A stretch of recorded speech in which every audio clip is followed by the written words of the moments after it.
The assessed owner may be entitled to an abatement of all or a portion of a motor vehicle excise for one of the reasons listed.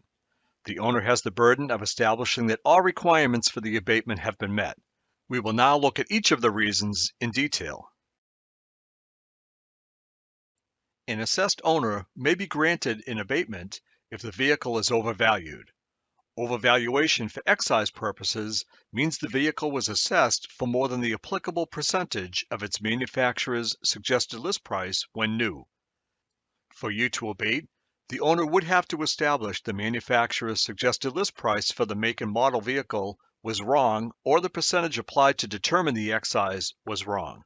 You cannot grant an abatement based on the condition or purchase price of the vehicle. The reason is that the excise is not an ad valorem or sales tax, and therefore it is not based on the current fair market value or purchase price of the particular vehicle. Instead, the values of vehicles for excise purposes are determined exclusively through the statutory formula. As you learned earlier, under that formula, all vehicles of the same make, model, and age have the same value based on the manufacturer's suggested list price, which results in all owners of the identical vehicle paying the same excise each year. The Supreme Judicial Court, in upholding the constitutionality of the excise, said a taxpayer does not have a right to an individual determination of value based on the current condition or actual purchase price of the vehicle. An assessed owner who transfers title to the vehicle and cancels the registration, or transfers the registration to another vehicle during the same calendar year, may be granted an abatement of the excise assessed for that year. Note that ownership may be transferred by any type of disposition as shown in the list, and a transfer of a registration from one vehicle to another is a cancellation of the registration on the original vehicle. A transfer of title or cancellation of the registration alone is not sufficient. The owner must both convey title and cancel the registration in the excise calendar year to qualify for abatement. An assessed owner who moves outside Massachusetts during the excise calendar year may be granted an abatement of the excise assessed for that year. The owner must also register the vehicle in the new location and cancel the Massachusetts registration during that same calendar year. You may treat the registration in the new state or country as a cancellation of the Massachusetts registration. However, before you grant the abatement, you should have the owner file a cancellation with the Registry of Motor Vehicles to ensure no additional excises will be assessed. An owner who was assessed by your city or town for an excise calendar year, but moved to another city or town in Massachusetts before January 1 of that year, may be granted a full abatement, but only if the owner notified the Registry of Motor Vehicles of the change in address and place of garaging before January 1 or within 30 days of the move if later. The reason is the excise is assessed based on RMV records, and owners of registered vehicles are required by state law to notify the RMV of address changes within 30 days of the move. If you abate the excise in this situation, you must notify the assessors of the city or town that would have assessed the excise. The assessors of that city or town must recommit the excise so the owner is taxed for the year. There is no abatement of an excise assessed for the calendar year the owner moves. There are two other reasons an assessed owner may be granted an abatement. The first is when the owner's vehicle is stolen. The owner must notify the police within 48 hours of the theft and cancel the registration no earlier than 30 days after the theft and obtain a certificate from the RMV regarding the theft. The second reason is when an owner of a registered vehicle cancels the registration during the excise calendar year and later re-registers it. The excise triggered by the new registration may be abated in full upon proof of payment of the original excise assessed for the vehicle for that calendar year. Abatements for assessed owners who move out of Massachusetts or have their vehicle stolen during an excise calendar year are prorated based on the month when the conditions for abatement have been satisfied. The abatement is based on the number of months remaining in the calendar year after the month the last condition is met.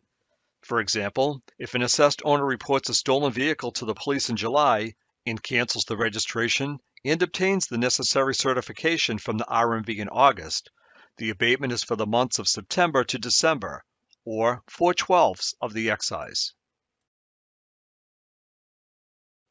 Abatements for assessed owners who transfer a title to their vehicles during an excise calendar year are also prorated based on the month when all conditions for abatement have been satisfied.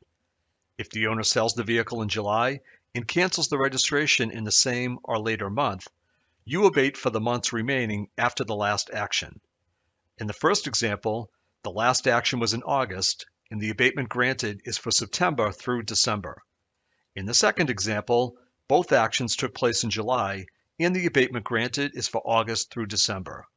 An exception is shown in the third example. If the owner transfers title and transfers the registration to another vehicle in the same month, the abatement is for the month both transfers occurred and the remaining months. In the example, both transfers took place in July, and the abatement is for July through December. An application for abatement of a motor vehicle excise must be filed with the assessors. It must be in writing, but unlike applications for abatement of property taxes, a form prescribed by the Department of Revenue is not required for you to act on the application.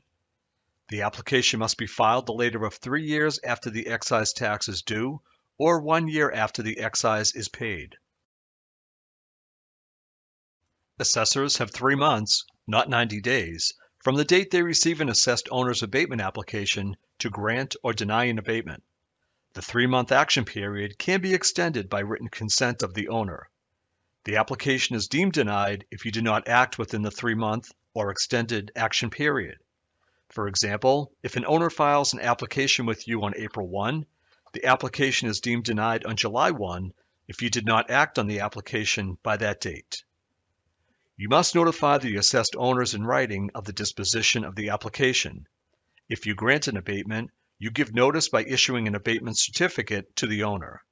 You also give notice of the abatement to the collector and accounting officer so that adjustments may be made to the commitment and excise revenues. If the application is denied or deemed denied, you must issue a denial notice. Abatement certificates and denial notices must be sent within 10 days of the date the assessors act on the application or the application is deemed denied. The date you acted on the assessed owner's abatement application or the date it was deemed denied starts the clock running on the taxpayer's right of appeal. The owner has 3 months from the action or deemed denial of the abatement application in which to file a petition with the Appellate Tax Board. After you act on or are deemed to have denied an abatement application, you lose jurisdiction to take further action. However, a taxpayer's right to appeal means you can abate in final settlement of the abatement claim once the taxpayer files an appeal. In addition, if the taxpayer's application was deemed denied, you can abate in final settlement of the abatement claim during the 3-month period the taxpayer can file an appeal. If you do not settle the claim and abate during that period, however, you cannot settle the claim unless the taxpayer filed an appeal. Owners in counties where county government has not been abolished have an alternative venue of appeal to the county commissioners. You have the right to transfer a case filed with the county commissioners to the ATB. You may abate motor vehicle excises where the assessed owner applies for abatement of an outstanding excise more than 3 years after its due date. Any action on a late filed application is solely discretionary and cannot be appealed to any local or state board, agency, or official. However, if you do not act or the owner is dissatisfied with your action, the owner can pay the excise and file an abatement application by right within 1 year of the payment date, as shown in this example. Your action on that application may be appealed. You can also abate an excise where no abatement application is filed if the collector has determined that the excise is uncollectible because the owner is deceased, is insolvent, or has disappeared. The collector gives notice to the assessors, who have 30 days to process the abatement. You may conduct a due diligence inquiry to find out the reasons for the abatement, but the collector decides that the taxes are uncollectible. You cannot grant an abatement that is less than $5 or results in an excise owed of less than $5 unless you abate the entire excise. Let's review what you have learned in this lesson. First, the reasons an owner of a registered vehicle may be given an abatement of the motor vehicle excise are established by state law. They include overvaluation, transfer of ownership, moving out of Massachusetts, and theft. Each of the statutory grounds for abatement has specific requirements that must be met. Second, the amount of the excise abated depends on the grounds and when the last condition for the abatement occurs. Third, owners must apply to the assessors for a motor vehicle excise abatement. The application must be received by the assessors within 3 years after the date the excise was due, or 1 year after the date the excise was paid, whichever is later. And fourth, assessors have discretionary authority to grant abatements to owners who did not apply on time, but only if the excise is unpaid. If the assessors do not exercise their authority to abate, or the owner is dissatisfied, the owner cannot appeal. However, the owner can then pay the excise and apply for abatement by right within 1 year after the date the excise was paid. The owner can appeal the assessor's action on that application